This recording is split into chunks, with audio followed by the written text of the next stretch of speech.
প্রায় ২ বছর ধরে চলা গাজা ইসরায়েল যুদ্ধে প্রাণ হারিয়েছে ৬৬,০০০-এর বেশি ফিলিস্তিনি। বাস্তুচ্যুত হয়েছে কয়েক লাখ বাসিন্দা। গাজা উপত্যকা পরিণত হয়েছে ধ্বংসস্তূপে। খাদ্য ও পানির সংকটে দেখা দিয়েছে দুর্ভিক্ষ। গোটা উপত্যকায় ছড়িয়ে পড়েছে রোগব্যাধি। চলতি বছরের শুরুতে ৬ সপ্তাহের যুদ্ধবিরতির চুক্তি হলেও তা লঙ্ঘন করে হামলা চালিয়ে যায় ইসরায়েল।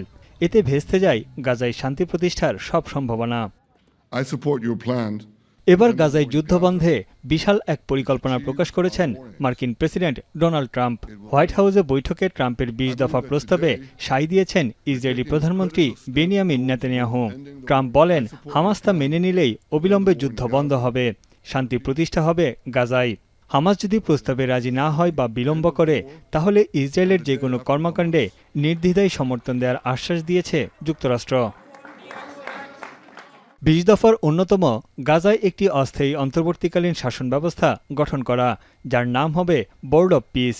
আর এই বোর্ডের নেতৃত্বে থাকবেন ট্রাম্প নিজেই। তবে এই বোর্ডের চেয়ারম্যান ট্রাম্প হলেও এতে সাবেক ব্রিটিশ প্রধানমন্ত্রী টনি ব্লেয়ার সহ অন্যান্য আন্তর্জাতিক নেতাদের অন্তর্ভুক্ত করা হবে।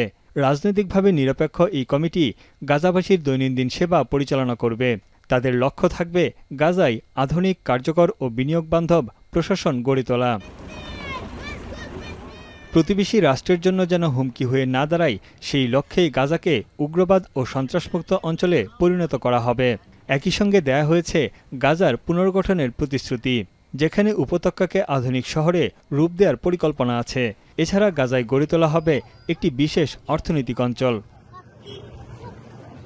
ইসরায়েল প্রকাশ্যে এই চুক্তি মেনে নেয়ার ৭২ ঘণ্টার মধ্যে জীবিত ও মৃত সব জিম্মিকে ফেরত দিতে হবে হামাসকে। বিনিময়ে যাবজ্জীবন দণ্ডপ্রাপ্ত ২৫০ ফিলিস্তিনি বন্দীসহ আটক নারী ও শিশুসহ ১৫০০-এর বেশি গাজাবাসীকে মুক্তি দেবে ইসরায়েল। একজন ইসরায়েলি জিম্মির মরদেহের বিনিময়ে ফেরত দেওয়া হচ্ছে ১৫ জন গাজাবাসীর মরদেহ। প্রস্তাবে আরও বলা হয়েছে, সব জিম্মি ফেরত আসার পর হামাসের যেসব সদস্য শান্তিপূর্ণ সহাবস্থান মেনে অস্ত্র ত্যাগ করবে, তাদের সাধারণ ক্ষমা ঘোষণা করা হবে। পাশাপাশি যারা গাজা ছাড়তে চান, তাদের নিরাপদে অন্য দেশে যেতে দেওয়া হবে। হামাস সহ অন্যান্য সংগঠন প্রত্যক্ষ, পরোক্ষ বা কোনোভাবেই সেখানকার শাসন ক্ষমতায় থাকতে পারবে না। তবে জোরপূর্বক গাজা ছাড়তে বাধ্য করা হবে না কাউকেই। আরব রাষ্ট্র ও আন্তর্জাতিক অংশীদারদের সমন্বয়ে একটি অস্থায়ী বাহিনী গঠনের প্রস্তাব দিয়েছে যুক্তরাষ্ট্র। এই বাহিনী ফিলিস্তিনি পুলিশদের প্রশিক্ষণ ও সহায়তা দেবে।